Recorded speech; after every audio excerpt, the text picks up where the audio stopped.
এই নিয়ে মোট 3 রকমের আমের আচারের ভিডিও আমি শেয়ার করছি।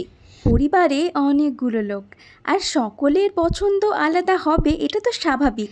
তাই সকলের পছন্দের কথা মাথায় রেখেই আমাদের বাড়িতে বিভিন্ন রকম আমের আচার বানানো হয়। আর এই আচারের রেসিপিটিও একটু অন্যরকম।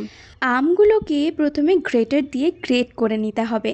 এখানে 3টে মতো মিডিয়াম সাইজের আম ব্যবহার করা হয়েছে। ঝুরি ঝুরি করে কেটে নেওয়া আমগুলোর ওপর স্বাদ মতন নুন আর বেশ কিছুটা চিনি মাখিয়ে রাখতে হবে 10 মিনিট। 10 মিনিট পরে গ্যাসের ওপর কড়াই চাপিয়ে মিডিয়াম ফ্লেমে এই আচারটা বানানো হবে। চিনি মাখানো এই আমগুলোকে কড়াইয়ে ভালো করে মেশাতে থাকতে হবে।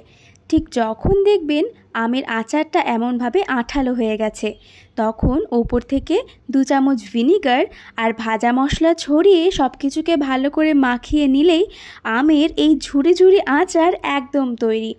তাহলে সহজ আমের আচারের এই রেসিপিটি বাড়িতে একবার ট্রাই করুন, আর খেতে কেমন লাগলো জানাতে ভুলবেন না কিন্তু।